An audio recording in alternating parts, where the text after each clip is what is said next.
Hey guys, this is Sports with Dylan. Less than 5 minutes ago from when I am filming this video, Matthew Tkachuk was traded, and not to a team anyone expected him to go to. He is going to the Florida Panthers.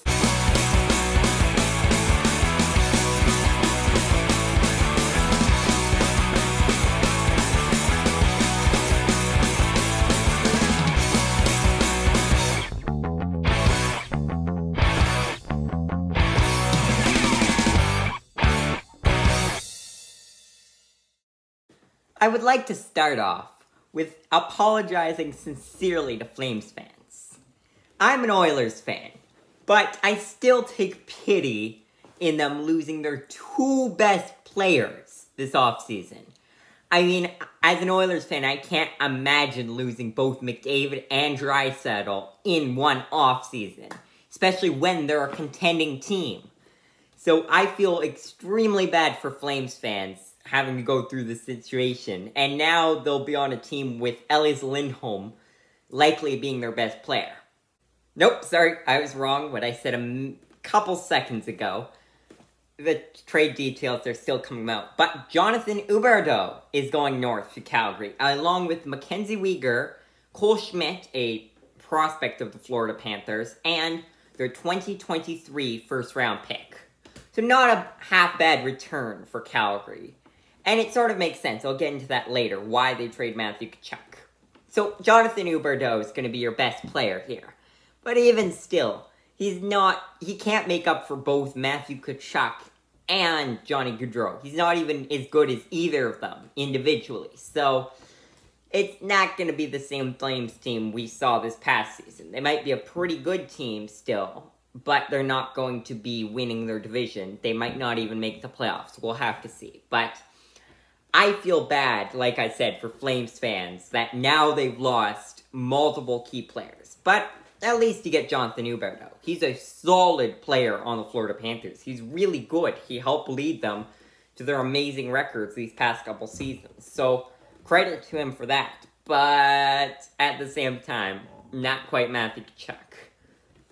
Now, Mackenzie Weegar is a fine player, but he's not going to make much of a difference. Cole Schmidt is 21 years old. He was selected 81st overall by the Florida Panthers in 2019. So that could turn into a star. We don't know. Most young prospects have plenty of potential, like him. He has tons of potential, but it's going to be at least another year, my guess is, before he even cracks the Flames roster. And then he still has to rise up the ranks. So we'll see what he does. Could play great, could play terrible. I don't know enough about him. I don't think anyone really does. So it's tough to say. And then they got a 2023 first-round pick. Not a bad return. The problem, though, with trading an established superstar for a draft pick is that you know that the established superstar is going to be an established superstar. But you don't know if the draft pick is going to become an established superstar, even better than the current established superstar, or if he's just going to become a draft bust. And yes, I tried to see how many times I could say established superstar in that minute. But in all honesty, you don't know. So this guy could become better than Matthew Tkachuk, whoever they select.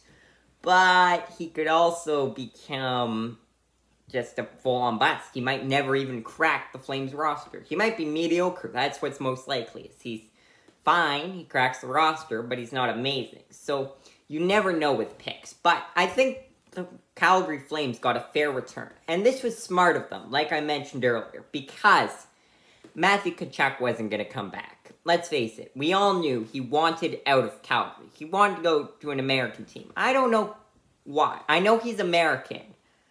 But I still don't know why in particular you'd want to head to an American team. Calgary's a fine team. Now another possibility is that he doesn't like Daryl Sutter. And that's entirely possible. He's an unlikable guy. He's a great coach, don't get me wrong. But he's the kind of guy that would be easy to dislike. Because he's just so hard on the players. And most players don't like him for that. John Tortorella is even worse with that. But Sutter still has that. He's not a player's coach. He's a hardcore coach. He knows how to coach, but That involves calling players out from time to time and yelling at them.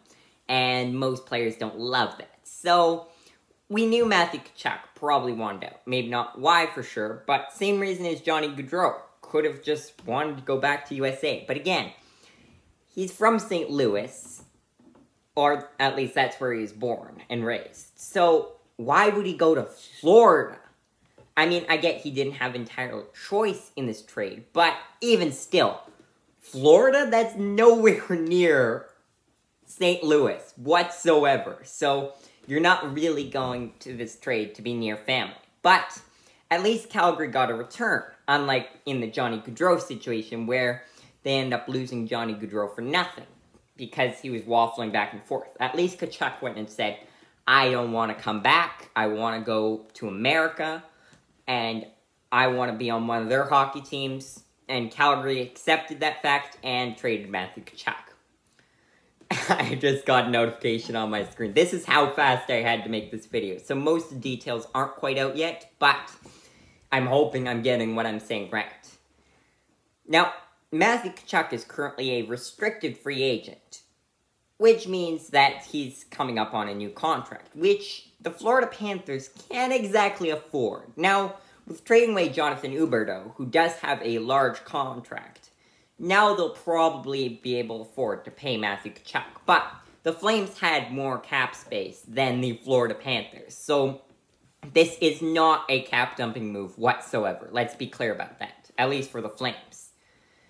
Now, like I said, Jonathan Huberdeau is a solid player, but I think Matthew Tkachuk will be even better. Alexander Barkov and Matthew Tkachuk on the same team, I'll admit that will be very interesting to watch. But it's tough to say how the Flames will do on the other hand, because I like Jonathan Huberdeau. I think he's a good player, but he's not, like I've mentioned probably 3 times already, he's not as good as Matthew Tkachuk or Johnny Gaudreau.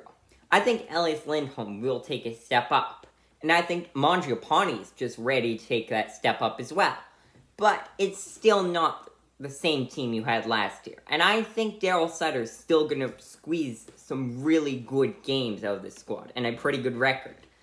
But I don't think the Flames are going to have the success they did this past season, just because of that.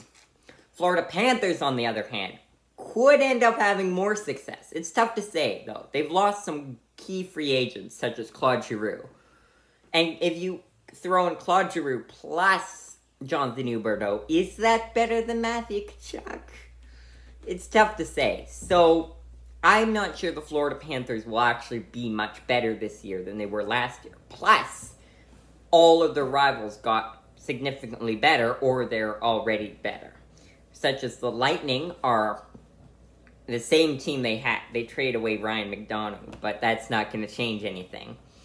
The Rangers, I would argue, got better. The Hurricanes got better. And the biggest problem the Panthers have is their division. Because in their division, they have the Lightning, the Bruins, the Maple Leafs, who are a playoff contender as well, the Senders, who are somehow now a playoff contender, the Red Wings, who are now a playoff contender, the Canadiens, who are in no world a playoff contender, and the Sabres, who are also not a playoff contender. But even still, that is a solid 6 playoff contenders in one division. So, that team's gonna have a bit of issues making it to the top. But, I think the Florida Panthers can do it. I'm not sure if they'll have a better record than the Maple Leafs, who have built a solid team, or the Lightning, who have also built a solid team. But they should come 3rd place in that division at worst.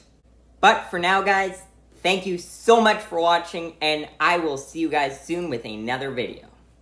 And I'm sorry, Flames fans, so much. I can't imagine how much pain you're in right now. I apologize.